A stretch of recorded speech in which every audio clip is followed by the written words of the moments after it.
Ang physical fitness dili lamang usa sa mga importante nga rason nga mahimsog ang imong panglawas. Dili kini bahin na mas mulabaw ang imong pagkamaayo sa uban. It's about being better than you used to be, ug kini ang basihan sa dynamic and creative intellectual activity. Ang pag-exercise not only changes your body,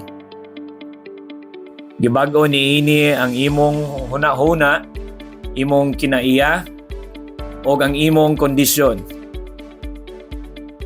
Kini si Coach Dada Mark Urungan saying, "Take care of your body. It's the only place you have to live." God bless us all.